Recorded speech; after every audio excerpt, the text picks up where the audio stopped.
우리 와당 당원 동지 여러분, 그리고 애국군 여러분, 반갑습니다. 오늘은 지난 시간에 이어서 국가보안법 폐지 법안에 대해서 말씀드리도록 하겠습니다.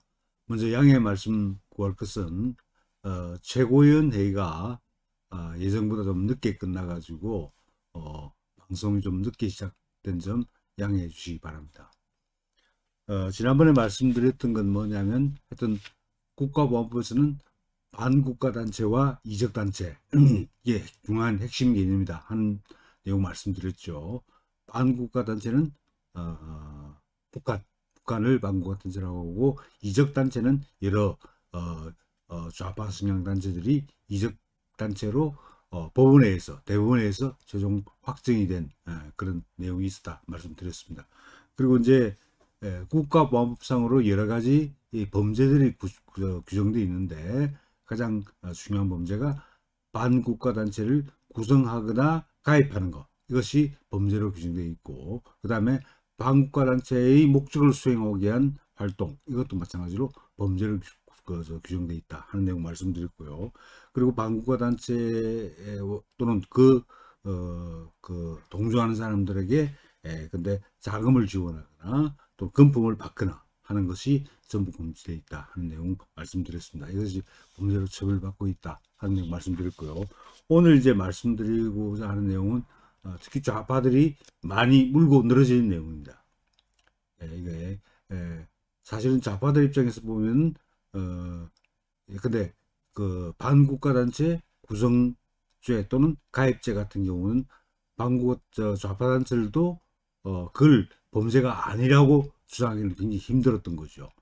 그래서 실제로 그 놔두고 뭐냐면 특히 이제 찬양 고무죄 같은 이런 죄를 없애라, 이런 주장을 많이 했던 겁니다. 그래서 오늘 말씀드릴 내용은 이제 그와 같은 좌파 단체들이 굉장히 어떻게 말하면 이 범죄를 비범죄화시켜서, 뭐 비범죄화라는 용어가 좀 전문적인 법학의 내용이지만 범죄로 처벌하던 것을 범죄가 아닌 것으로 처벌하지 못하도록 하는 것, 이것이 비범죄화입니다. 그래서 비범죄화 시키려고 굉장히 안간힘을 쓰고 있던 그런 내용이 이번 시간에 말씀드릴 내용 중에 포함되어 있다는 걸 말씀드리고요. 그래서 먼저 이제 제6조에 보면, 국가보안법 제6조에 보면 잠입탈출죄가 있습니다. 이 잠입탈출죄라고 하는 것은 목적은 똑같습니다. 뭐라고 되어 있냐면, 국가의 존립, 안전이나 자유민주적 기본 질서를 위태롭게 한다는 점을 알면서 반국가단체의 지배하에 있는 지역으로부터 잠입하거나 그 지역으로 탈출한 자는 10년 이하의 징역에 처한다, 이렇게 되어 있습니다.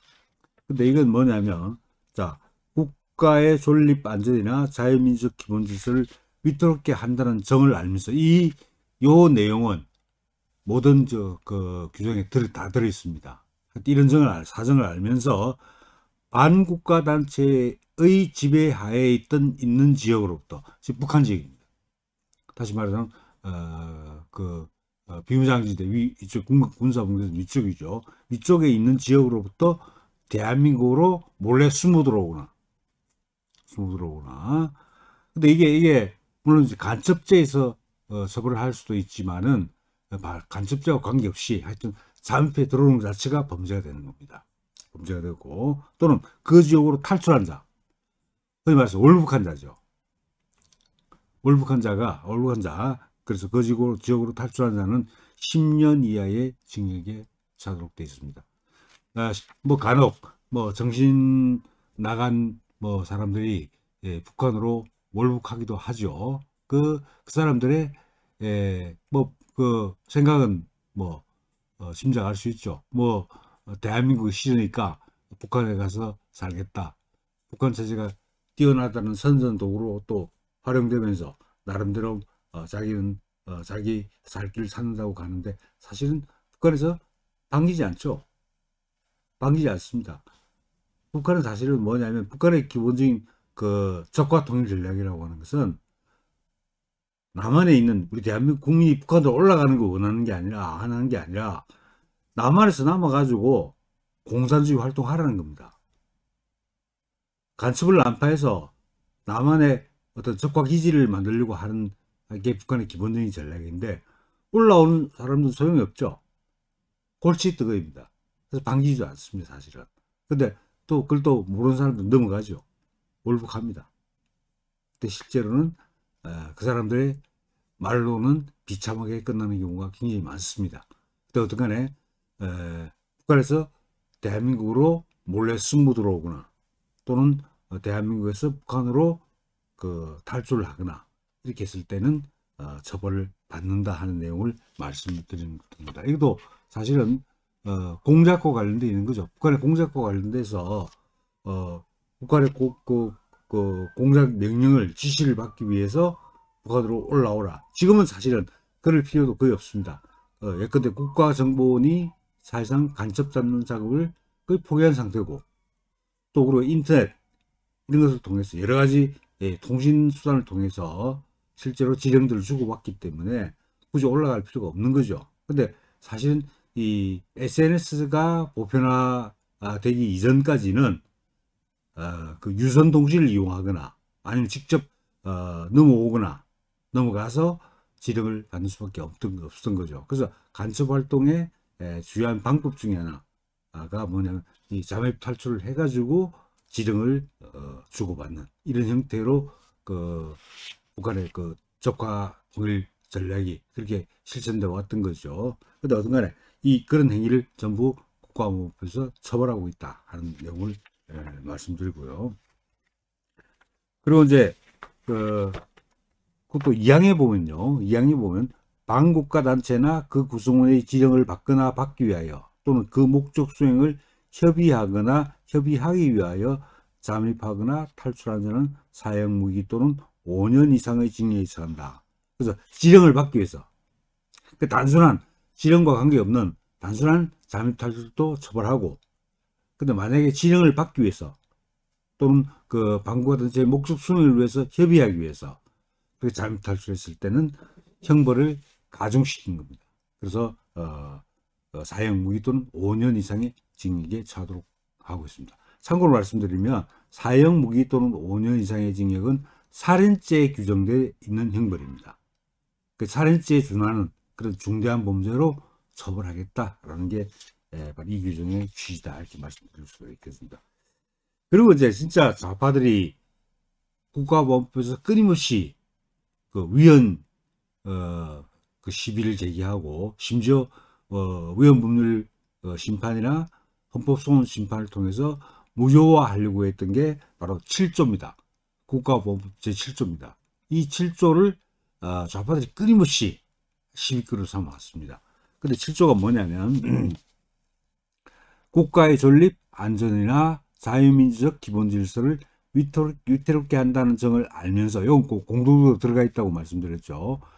반국가단체나 그 구성원 또는 그 지령을 받은 자의 활동을 찬양, 고무, 선전 또는 이에 동조하거나 국가변란을 선동한 자는 7년 이하의 징역에 처한다, 이렇게 규정되어 있습니다. 자, 이건 뭐냐면 하여튼 반국가단체의 활동을 찬양하는 거, 북한이죠. 북한의 활동을 찬양하는 거. 그 다음에 북한의 구성원의 활동을 찬양하는 거. 예컨대 근데 김정은이든지, 또는 북한에 있는 하여튼 당 간부든지 이런 사람들이죠. 그죠? 그 구성원의 활동을 찬양하거나, 또는 그 지령을 받은 자. 근데 남한에 있는 간첩이죠. 그래서 북한의 지령을 받은 남한의 간첩, 남한의 이 파견된 간첩일 수도 있고, 사실은 남한의 자생적인 간첩, 보습된 간첩일 수도 있는 겁니다. 그 지령을 받은 자의 활동을 찬양, 고무, 선전 또는 동조하는 것은, 이게 전부 범죄가 된다는 겁니다. 그리고 국가변란을 선동하는 자. 국가변란 같은 경우는 공산주의자들, 빨갱이들 늘 하는 게 있죠. 혁명해야 된다고 하죠. 혁명. 적화혁명해야 된다는 겁니다. 적화혁명 이 자체가 바로 국가변란을 선동하는 것입니다. 이렇게 한 자는 7년 이하의 징역에 처한다라고 규정되어 있습니다. 그래서 이거는 이제 그죠. 말로 하는 거죠. 말이나 글을 통해서 하여튼 북한을 찬양하는 겁니다. 그걸 선전하는 거죠.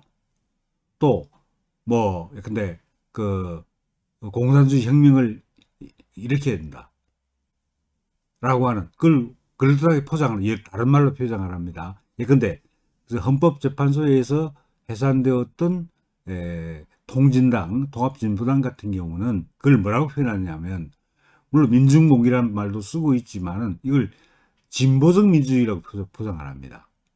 진보적 민주주의 혁명을 해야 된다 이런 식으로 포장을 합니다. 근데 진보적 민주주의는 실제로 우리가 알고 있는 그런 민주주의가 아닙니다. 그건 바로 인민민주주의, 바로 공산주의식 독재죠. 독재. 사실은 그걸 인민민주주의라고 포장을 하면서 민중봉기, 폭력혁명을 통해서 대한민국 체제를 전복시키고, 그리고 한반도를 적화통일해야 된다 이렇게 주장을 하죠. 근데 그것을 퍼뜨리는 사람이 있습니다. 찬양하고 고무하고 동조하고 또 국가별론을 선전하고 하는 활동이죠. 그죠? 이것이 실제로 만약에 법적으로 이것이 금지되지 않고 처벌받지 않고 이것이 합법적으로 허용된다고 하면 빨갱이들 그냥 마음껏 설치고 다니는 거죠. 한마디로 말하면 대한민국 자체가 북한의 해방구가 되어버립니다. 사실은 그런 게 많이 있죠. 사실은 실제로 근데 한반도기 그러면서 말입니다. 그렇게 하는 게 굉장히 많죠. 그런데 엄밀히 말하면 이 조항에 의해서 처벌을 받아야 됩니다. 기본적으로 김정은이가 내려온다고 어떻게 하자는 등 이런 거 있죠. 그죠? 대진영 같은 그 대학생 단체에서 그렇게 하고 있죠. 이런 것 전부 찬양 고무죄에 해당합니다. 근데 문재인 좌파 독재 정권은 이거 처벌 안 하죠. 안 합니다. 심지어 미 대사관 관저에 침입했는데도 그냥 솜방망이 수사, 솜방망이 처벌입니다. 근데 이것이 만약에 국가보안법이 폐지돼 가지고 찬양고무죄가 이제 범죄가 아니다 라고 규정되면 어떻게 되겠습니까? 아마 날마다 아마 광화문 광장에, 우리 광화문 태극기 광장에 아마 온 서울 시내 대도시 곳곳에 심지어 농촌에까지 아마 삐라들이 돌아다닐 겁니다. 김정은이 찬양하고 북한 체제 찬양하는 그런 삐라들이 돌아다닐 겁니다. 그렇게 하지 못하도록 막기 위한 것이 찬양고무죄입니다. 그래서 이거는 사실은 굉장히 이것을 범죄로 규정하지 않으면 굉장히 심각한 사태가 벌어진다는 거죠. 한마디로 말하면 우리 대한민국 국민들 머릿속에다가 적화혁명 사상을 집어넣는 겁니다. 지난 시간에 말씀드렸다시피 북한의 사상은 유일사상입니다. 주체사상이라고 하는 것 자체가 유일사상입니다. 다른 어떤 사상도 허용되지가 않습니다. 그 사상을 유일사상을 대한민국 국민들에게 심어주게 됩니다. 그걸 교육할 수 있게, 세뇌시킬 수 있게 됩니다. 그것도 합법적으로. 이런 사태를 막아야 되겠죠. 그래서 이 찬양고무죄는 사실은 좌파들이 이것이 위헌이다라고 해서 여러 번 헌법소원 위헌부는 심판 다 청구했지만은 헌법재판소는 좁은 범위에서 좀 해석을 좀 엄격하게 하면 위헌이 아니다. 그걸 이제 한정합헌이라고 하는데요. 한정합헌. 좀 좁게 해석하면, 좀 엄격하게 해석하면 합헌이다라고 결정을 내려왔습니다. 지금도 사실은 헌법소원이 제기되어 있습니다. 또 현재의 헌법재판소가 장차 어떤 결정을 내릴지는 지켜봐야 되겠지만, 근데 이 법이 만약에 이 국가보안법 폐지 법안이 통과되면 어떻게 되겠습니까? 이젠 헌법소원 제기할 필요 없는 거죠. 왜냐하면 이 규정 자체가 폐지돼 버렸으니까. 그렇습니다. 그래서 정말 우리가 염두에 둬야 될 것은 그 국가보안법 제7조 찬양고무죄, 굉장히 중요한 논리가 가는 조항이다 하는 내용을 말씀을 드리고요. 그리고 이 국가 보안법 제7조 2항의 2항이 뭐냐면 바로 이적단체라는 그 개념 말씀드렸죠. 그 이적단체에 대한 근거 규정입니다. 뭐라고 되어 있냐면 사망요. 자, 잘못 말씀드렸습니다. 그 7조 3항에 보면 제1항의 행위를 목적으로 하는 단체를 구성하거나 이에 가입한 자는 1년 이상의 유기징역에 처한다. 즉 찬양 고무를 목적으로 찬양 고무 선동 이것을 목적으로 하는 단체를 구성하는 것. 이것이 바로 이 단체가 바로 이적단체입니다. 이적단체고 이적단체를 구성하거나 가입한 자는 1년 이상의 유기징역에 자독되어 있습니다. 그래서 실제로 1년 이상의 유기징역은 경우에 따라서 유기징역이기 때문에 30년까지 갑니다. 가중하면 50년까지 가는데, 그래서 유기징역이라고 하는 것은 기본적으로 1년 이상의 유기징역이라는 말은 바로 1년 이상 30년, 또 경우에 따라서는 50년까지 갈 수 있다는 말입니다. 그래서 형을 선고할 수 있단 말입니다. 그런데 순간에 이 7조 3항에 바로 이적단체의 근거 규정이고, 하여튼 이적단체를 구성하거나 이적단체에 가입하는 것도 징역 1년 이상의 유기징역에 자독돼 있다는 거 말씀을 드릴 수가 있다는 거죠. 그 엄하게 처벌하는 겁니다. 그 다음에 또 하나는 뭐냐면 이 이적단체의 구성원으로서 이제 이 사항에 나와 있는 건데 7조 4항에 이적단체의 구성원으로서 사회질서의 혼란을 조성할 우려가 있는 사항에 관하여 허위사실을 날조하거나 유포한 자는 2년 이상의 유기징역에 처한다. 자, 이때 반구가 단체가 아니고 이적단체의 구성원으로서 한청년 같은 게 대표적이라고 그랬죠. 이적단체의 구성원으로서 사회질서의 혼란을 조성할 우려가 있는 사항에 관하여 허위사실을 날조하거나 유포한 자, 자는 2년 이상의 유기징역에 처한다. 사실은 이게 여기에 해당하는 것이 어떻게 보면 이런 것일 수도 있습니다. 뭐 예컨대 광우병 파동 있고요. 광우병 파동 같은 것도 사실은 이겁니다. 그 민감한 사항이죠. 그런 상황에 와서 허위사실을 미국에서 수입된 소가 광우병 때문에 죽은 게 아니죠. PD수첩에서 뭐 그렇게 보도를 하고 그랬는데 실제로 광우병 때문에 죽은 소가 아닙니다. 그리고 그런 광우병에 걸린 연령은 수입 대상이 아니었어요. 근데 마치 그것을 수입 대상으로 하는 것을 만들어 가지고 뭐냐면 바로 FDA 체계를 반대하고, 그래서 그때도 광우병 파동 때도 촛불 들고 나왔죠. 또 교수님 미선이 사건도 그렇죠, 그죠? 교수님 미선이 사건은 다른 게 아니고 그냥 미군이 훈련하는 과정에서 교통사고가 발생한 겁니다. 교통사고가 발생했을 뿐인데 그것을 마치 그 미군 군용차가 그 두 학생을 고의적으로 친 것처럼, 마치 살해한 것처럼 이렇게 둔갑을 시켰습니다. 그때 또 촛불 들고 나왔습니다. 아마 촛불이 그때가 아마 최초 아닌가 싶은 생각이 드는데요. 그때 촛불 들고 나왔습니다. 그래서 사실은 교통사고였는데 그걸 마치 살인사건처럼 몰아가지고 촛불 들고 나와서 굉장히 큰 사회혼란을 야기시켰죠. 세월호 박근혜 대통령 때 세월호 사건도 마찬가지입니다. 이거 사실은 해상교통사고죠. 엄밀히 말하면 유병헌에게 해운업을 계속할 수 있도록 도와준 게 전부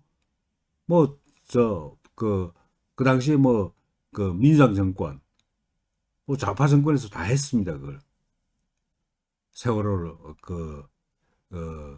해운 사업을 계속할 수, 굉장히 낡은 일본배를 들어가지고 개조해가지고 해운 사업을 했죠. 근데 그 과정에서 다 봐줬습니다. 그때가 좌파 선거 때입니다. 다 받았습니다. 근데 어떤 간에 그래가지고 사고가 날 수 있도록 만들어주고 실제로 그 세월호가 제주도로 수학여행을 가는 과정에서 건축물 고박이라고 하는데 묶는 거 있죠. 이 화물들을 묶는 과정도 굉장히 허술하게 했습니다. 그리고 그 뭐냐면 그 선장을 포함해서 이준석 선장이죠. 선장을 포함해서 그 선원들도 항해 기본 수칙들을 안 지킨 거죠.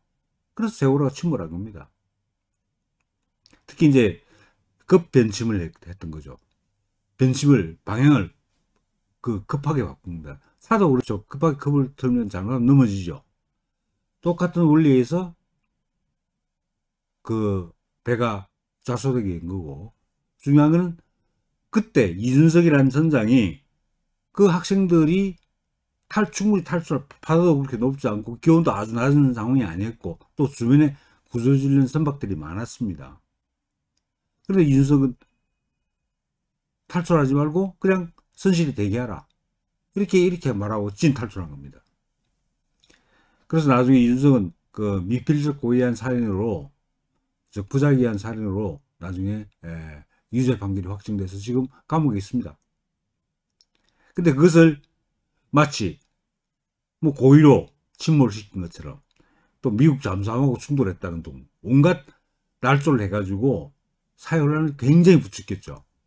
그게 나중에 탄핵 국면까지 이어지게 됩니다. 이런 식으로. 근데 이것들을 만약에 그 반국가단체의 구성원들이 했다면 이 조항에 처벌받는 거죠.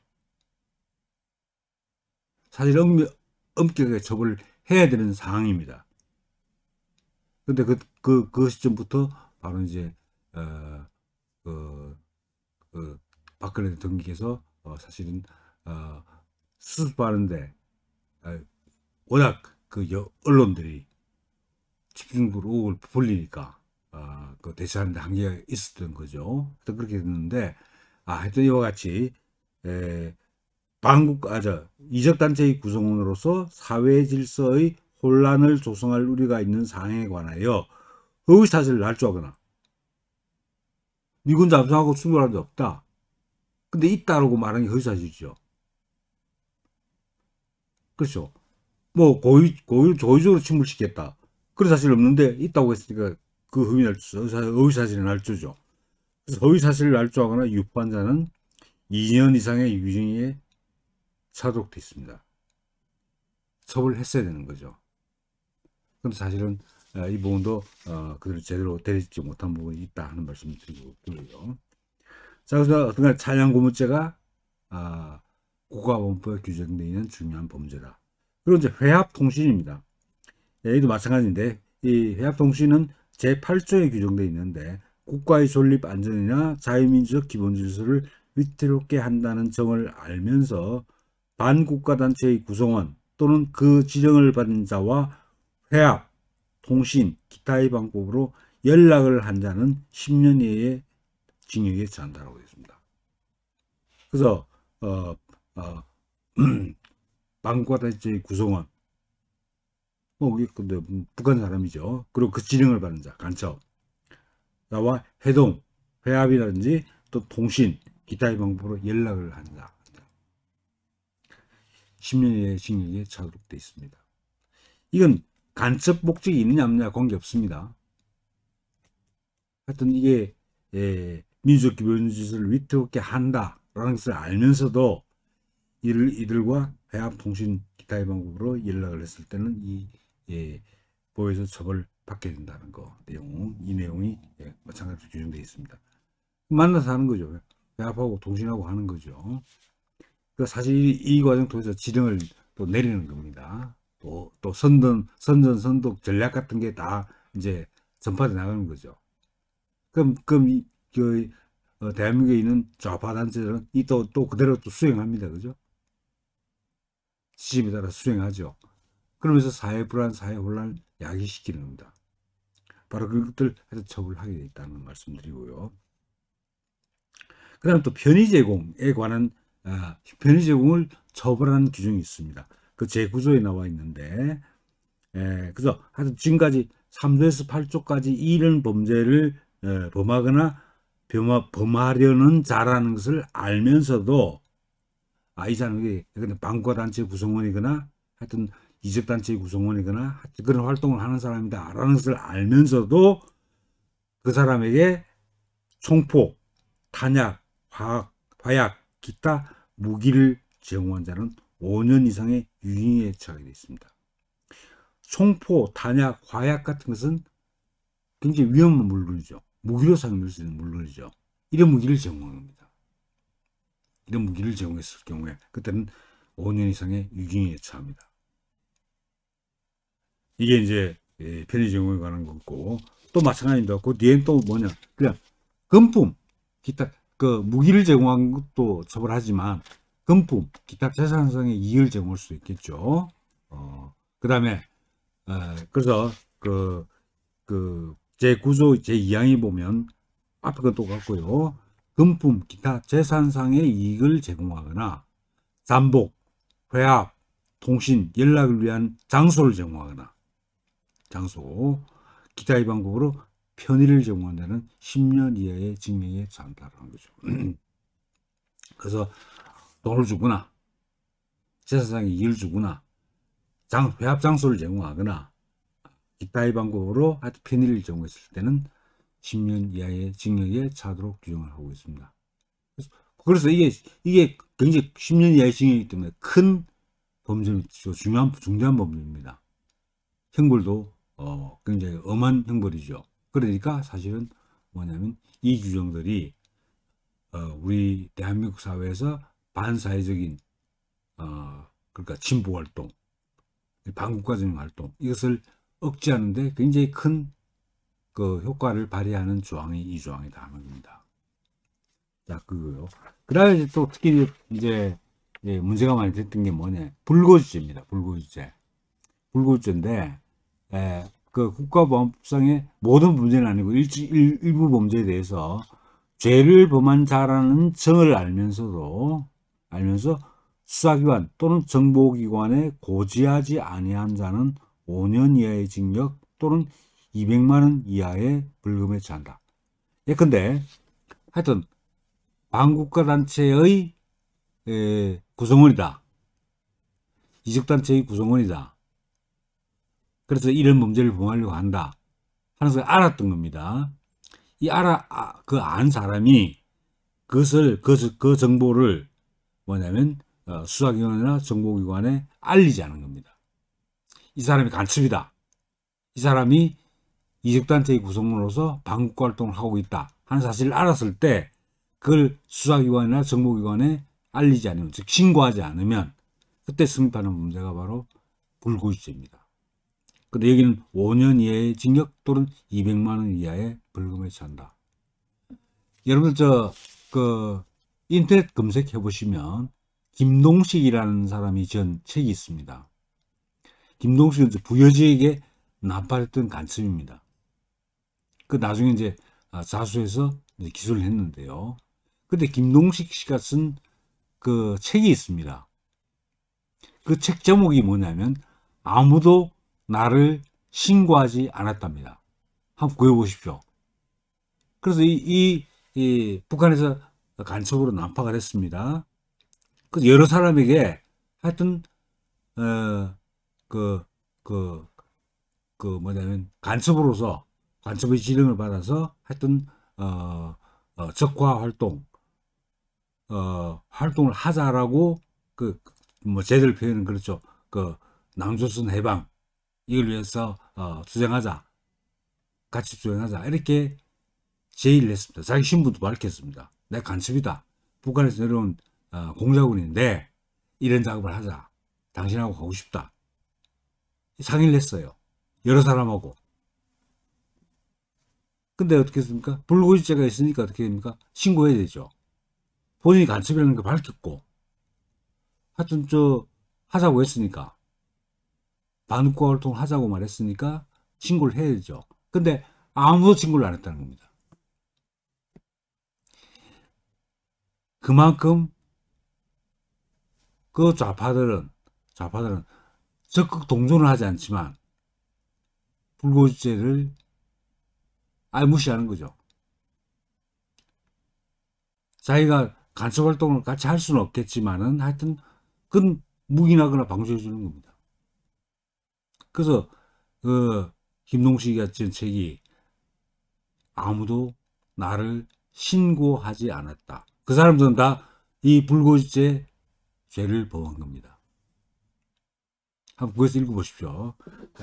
그런데 그만큼 좌파들은 뭐 자기가 경우에 따라서 얽혀 들어가서 자기도 잡히면 뭐 어떻게 신세 망친다고 볼 수 있으니까 하는데, 그렇다고 대한민국을 지킬 생각은 전혀 없는 겁니다.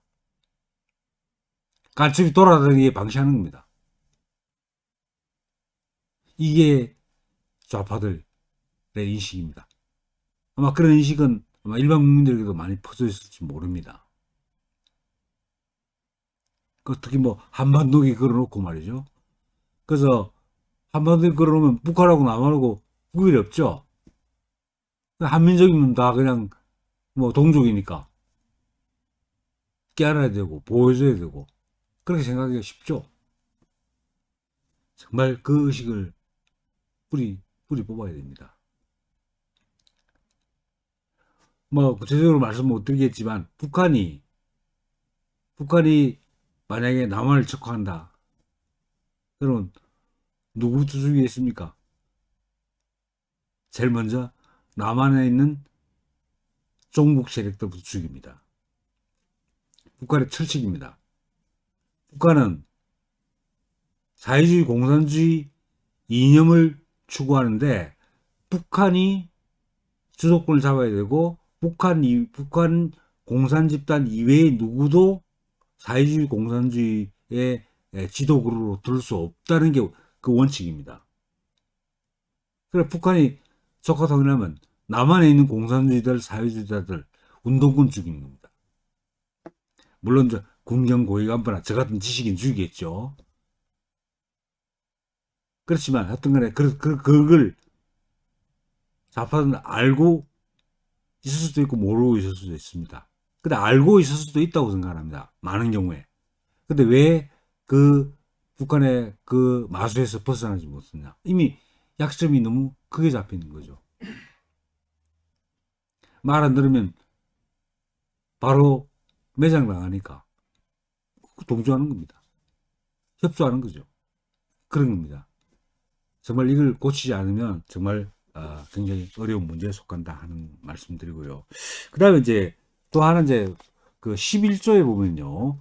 특수직무유기라는 조항이 있습니다. 이 보면 범죄수사 또는 정보의 직무에 종사하는 공무원이 이 법의 죄를 범한 자라는 점을 알면서 그 직무를 유기한 때는 10년 이하의 징역에 처한다고 되어 있습니다. 즉 국가보안법 범죄와 관련된 정보를 알고 있는 그 수사기관이나 정보기관의 공무원이 뭐냐면 그 직무를 유기했을 때는 10년 이하의 징역에 처한다고 있습니다. 그런데 우리 형법 122조에 보면 직무유기죄가 규정되어 있습니다. 형법 122조는 공무원이 정당한 이유 없이 그 직무 수행을 거부하거나 그 직무를 유기한 때는 1년 이하의 징역이나 금고 또는 3년 이하의 자격정지에 처한다 이렇게 되어 있습니다. 1년 이하의 징역입니다. 일반 직무유기는. 그런데 하여튼 국가보안법과 관련된 그런 그 직무유기는 10년 이하의 징역입니다. 10년 이하의 징역. 굉장히 가중 처벌하고 있는 거죠. 일반 직무유기는 1년인데 1년 이하의 징역인데 국가보안법과 관련된 직무유기는 특수직무유기라고 해가지고 10년 이하의 징역에 처하게 있습니다. 그런데 이 조항을 물론 이 국가보안법이 폐지되지 않는다는 전제에서 드리는 말씀이지만 이 조항은 우리가 앞으로 활용해야 될 조항입니다. 지금 뭐 국정원이나 경찰, 검찰 이런 대공 관련 업무를 수행하는 공무원들이 있죠. 이걸 덮은 공무원들이 있을 겁니다. 많이 있을 겁니다. 제 생각에는. 그러면 뭐 간첩 활동을 포함해서 뭐 여러 가지 이적 활동들을 덮었던, 그래서 직무를 유기했던 그런 공직자가 있다면 나중에 정권 바뀌면 캐내가지고 이 사람 처벌해야 됩니다. 처벌해야 됩니다. 그래서 이 특수직무유기죄라고 하는 것은 하여튼 공무원이 그 직무를 유기했을 때 그도 이 국가보안법과 관련된 그런 범죄의 사실을 알고 있는 공무원이 그 직무를 유기했을 때는 그 폐해가 너무 크죠. 국가 자체가 위협에 빠질 수도 있는 거 아닙니까? 그러니까 이게 가중처벌을 하고 있는 겁니다. 근데 우리가 바로 적극적으로 이 정권 바뀌고 나서는 이 부분을 적극적으로 활용해서 직무유기를 했던 그런 사람들을 뭐냐면 처단할 수 있는 그런 조항으로 우리가 활용을 해야겠다 하는 말씀드립니다.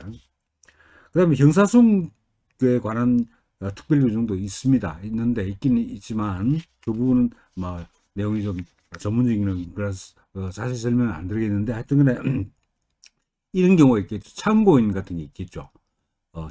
참고인 같은 경우에 재판을 하는데 출석을 안 한다. 출석하라고 했는데 2회 이상 출석을 하지 않은 경우가 있을 수 있겠죠. 그런 경우에는 뭐냐면 구인할 수 있도록 되어 있습니다. 강제로 끌고 올 수 있도록, 구인할 수 있도록 이런 조항이 들어가 있다 그런 얘기죠. 참고인 그런 내용을 있다는 그 말씀드리고, 그 다음 또 구속기간도 연장할 수 있는 기한이 있습니다. 국가보안법 위반한 범죄자들에 대해서 피고인에 대해서 피의자에 대해서 뭐냐면 구속기간을 연장할 수 있는 그런 특별규정을 두고 있다는 말씀드리고요. 근데 지금까지 말씀드린 건 이제 국가보안법 자체의 범죄 규정 또는 형사 절차에 관한 규정들이 있는데, 여기 심각한 문제는 지난주에 말씀드리긴 했지만, 자, 국가보안법 폐지되면 당장 어떤 문제가 생기느냐 하는 거 말씀드리겠습니다. 자, 국가정보원법에는 뭐냐면 국가보안법에 규정된 죄와 관련된 범죄를 국가정보원의 업무에 포함시키고 있습니다. 당연하겠죠, 그죠? 그러니까 국가정보원의 업무에는 국가보안법과 관련된 죄에 관한 정보를 하여튼 수집하고 그 다음에 작성하고 배포할 수 있도록 되어 있습니다. 그런데 국가보안법 폐지 법안에서는 이 국가정보원법에 있는 이 규정을 없애는 겁니다. 그럼 더 이상 국가정보원의 업무가 아닙니다. 국가보안법 위반죄에 관한 정보는 국가정보원의 업무가 아닙니다. 그럼 손댈 수가 없습니다. 이미 아시겠지만 검찰은 뭐였습니까? 검찰은 지금 공안부서가 원래 검찰의 꽃이었다고 과거에는 그랬거든요. 근데 공안부서 다 없애버렸습니다. 다 없애버렸죠. 경찰도 합니까? 제대로 안 합니다. 그리고 국정원도 이 법이 폐지 법안이 통과되면 만일에 국가정보원의 업무에서 배제되죠. 검찰에서 공안부가 있어서 공안부가 이미 없어졌기 때문에 수사 못하죠. 경찰도 마찬가지입니다. 대공기는 거의 다 와야 됐습니다. 이제 누가 국가보안법 관련 그 수사를 하겠습니까? 정보를 수집하고 수사를 하겠습니까? 못합니다. 그래서 완전히 국가정보원을 무력화시키는 거예요.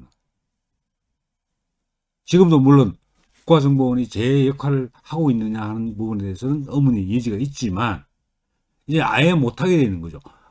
만약에 국가정보원이 그 국가보안법 위반 범죄에 대해서 수사를 하면 그게 직권남용이 됩니다. 이제는 이 법안이 폐지가 되고 나면 폐지 법안이 통과되면 말이에요. 그러면 직권남용이 되는 겁니다. 그러니까 국가정보원 직원들이 처벌받아요. 그럼 누가 수사하려고 해서 정보 수집하려고 하겠습니까? 그런 문제가 있다는 말씀 드리고요. 그다음 또 하나가 이제 뭐냐면 지금 우리 공무원 연금법이라고 있거든요. 그래서 공무원 연금을 받습니다. 퇴직하고 나면 연금을 받는데, 그런데 공무원 연금 퇴직급여법상이 어떻게 되냐면 국가보안법과 관련된 범죄를 범했을 때는 그 퇴직급여를 못 받게 되어 있습니다. 원래 자기가 이제 납부한 거 있죠, 그죠? 그 적립하는 게 있습니다. 자기가 적립한 것은 돌려받을 수 있습니다. 근데 원래 국가가 거기다 똑같은 액수를 추가해가지고 연금을 주죠. 퇴직임금을 주죠. 근데 그 연금은 못 받습니다. 국가가 지급하는 부분에 대해서는 못 받고, 자기가 원래 납입했던, 물론 그 원금하고 그 이자, 그만 받고, 연금, 퇴직임금 받지 못하도록 되어 있습니다. 현행법상으로 그렇게 되어 있습니다. 그런데 이 국가보험법 폐지법에 보면 뭐냐, 이제 퇴직급여를 지급하라는 겁니다. 즉 국가보안법을 위반한 범죄를 지었을 때는 퇴직연금을 못 받는다, 퇴직급여를 못 받는다라고 되어 있는데 그 조항을 없애버리는 겁니다. 이제 국가보안법 위반 사범도 퇴직급여를 받을 수 있는 겁니다. 자, 그렇고요. 그다음 또 하나가 뭐냐면 그 유사한 내용인데 군인연금법도 마찬가지입니다.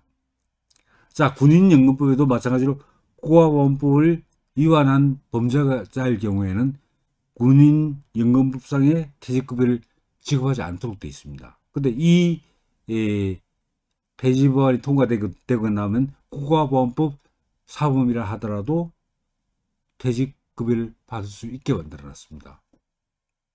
공무원으로서 또는 군인으로서 사실 반국가 활동을 했는데, 그래서 퇴직급여를 안 줬는데 이 폐지법안이 통과되면 이제 퇴직급여 너도시 받을 수 있다는 거예요. 반국가 활동하고 퇴직급여 나가는 겁니다. 공무원이나 군인으로서 반국가 활동을 하면서도 퇴직급여는 다 챙길 수 있는 거죠. 이게 말이 됩니까? 이게? 이런 내용을 담고 있는 게 마찬가지입니다. 그리고 또 하나 뭐냐면 방송이라든지 신문. 근데 방송의 경우에는 방송법에는 뭐냐, 그 국가보안법을 위반한 사람은 방송사의 대표자나 방송 편성 책임자가 될 수 없도록 되어놨습니다. 그런데 이 국가보안법 폐지법안에서는 요 조항을 없애는 겁니다. 그래서 이제 국가보안법 그 사범이라 하더라도 방송사의 대표자나 방송 편성 책임자가 될 수 있도록 해놨습니다. 신문 방송까지 장악한다는 겁니다. 방송까지. 신문사와 마찬가지입니다. 신문 등의 진흥에 관한 법률이라고 있는데 그 법률에 국가보안법 위반 사범에 대해서는 하여튼 뭘 할 수 없게 됐냐면 신문의 발행인이나 편집인 또는 인터넷 뉴스 서비스의 기사 배열 책임자입니다. 인터넷 뉴스 서비스의 기사 배열 책임자가 될 수 없도록 해놨습니다. 지금은. 그런데 이 국가보안법 폐지법이 통과되면, 자, 이제 국가보안법 위반 사범이라도 신문의 발행인도 될 수 있고 편집도 될 수 있고 인터넷 뉴스 서비스의 기사 배열 책임자가 될 수도 있습니다. 언론까지 장악하는 겁니다. 신문 방송 다 장악하는 거죠. 아마 그럴 겁니다. 아마 국가보안법 중대한 국가보안법 위반 범죄를 저지른 사람일수록 신문사나 방송사로 집 넣으려고 하겠죠. 그런 사람들을 채우려고 할 겁니다. 그래야 신문방송 확실히 방향을 잡을 수 있으니까. 오히려 그 국가보안법 전과가 오히려 영예로운 훈장이 돼가지고 이 사람들이 신문방송을 다 장악할 겁니다. 그게 그 일반 국민들에게 미칠 영향이 얼마나 크겠습니까? 신문방송의 전파력이 엄청난데요. 그걸 하려고 하는 겁니다. 그리고 또 이제 정말 기가 막힌 것도 하나 말씀드리면, 원래 국가유공자라고 하는 것은 뭡니까? 국가를 지키기 위해서 싸우다가 희생당한 사람들, 그분들에게 유공자로서 우리가 표창을 하고 그분을 보살펴 드리는 거 아닙니까? 이게 국가유공자 개념 아닙니까? 그런데 국가유공자 관련법에는 반드시 뭐가 들어있냐면 국가보안법 위반 사범의 경우는 유공자가 될 수 없도록 규정을 하고 있습니다. 지금 현재 그렇습니다. 국가유공자법에는 현재는 국가보안법 위반 사범은 국가유공자가 될 수 없도록 해놨습니다. 그런데 이 국가보안법 폐지 법안이 통과되면 이 부칙에 있어 이것도 삭제됩니다. 그래서 이제는 어떻게 할 수 있냐? 국가보안법 위반 사범도 국가유공자가 될 수 있도록 합니다. 얼마나 역설적입니까? 모순적입니까? 국가를 지키기 위해서, 대한민국을 지키기 위해서 싸웠던 사람을 기리기 위한 것이 국가유공자인데, 그런 대한민국을 파괴하고 대한민국을 적화시키려고 했던 활동을 한 사람들이 국가유공자가 될 수 있도록 한다는 겁니다. 정말 어처구니가 없죠. 문재인 좌파도 정권은 이런 짓을 버리고 남을 정권입니다. 김은봉이가 뭐, 그렇죠. 국군에 뭐, 그런 이야기 했던 적 있죠. 그런 거 생각해 보십시오. 그러면 대한민국을 파괴하려고 했던 반국가 사범이 대한민국의 국가유공자로 둔갑하는, 그렇게 만들려는 게 이 법안의 효과 중에 하나입니다. 또 마찬가지입니다. 그 5.18 유공자 있죠. 5.18 유공자도 국가보안법 위반자는 배제하게 되어 있습니다. 그런데 이 폐지 법안에는 그것도 빼고, 그 규정도 빼고, 국가보안법 위반자라도 5.18 유공자가 될 수 있도록 조항을 규정하고 있습니다. 자, 이제 반국가 사범, 국가보안법을 위반한 반국가 사범이 국가유공자도 되고 5.18 유공자도 됩니다. 이렇게 만들려고 합니다. 나라가 완전히 뒤집히는 거죠. 그리고 또 이제 현실화될 가능성은 그렇지 않죠. 비상계엄하에서는 말입니다. 비상계엄이 내렸을 때는 그 군사법원에서 재판을 하게 되어 있습니다. 특히 이제 국가보안법 관련 범죄는 군사법원에서 재판을 하게 되어 있습니다. 그때 그것도 삭제합니다. 그래서 이제는 비상계엄이 벌어지더라도 뭐냐면 군사법원을 할 수가 없고, 군사법원에 관할 건 미치지 않습니다. 국가보안법에 규정되어 있던 사항들에 대해서 뭐냐면 군사법원에서 관할 권이 없어지는 거죠. 그래서 심지어 비상계엄 하에서도 군사법원의 기능을 마비시키려고 하는 겁니다. 바로 이런 엄청난 굉장히 무서운 독소들을 숨기고 있는 법안이 바로 국가보안법 폐지 법안입니다. 그래서 단순히 반국가 활동을 합법화시킨다는 차원을 넘어가지고 이 반국가 활동을 한 사람들이 퇴직급여도 받고 국가유공자도 되고 이렇게 되는 정말 엄청난, 또 그리고 국가정공을 완전히 무력화시켜 버리고 이런 식으로 완전히 대한민국을 해체시키고 대한민국의 가치관을 전도시켜 버리는 거죠.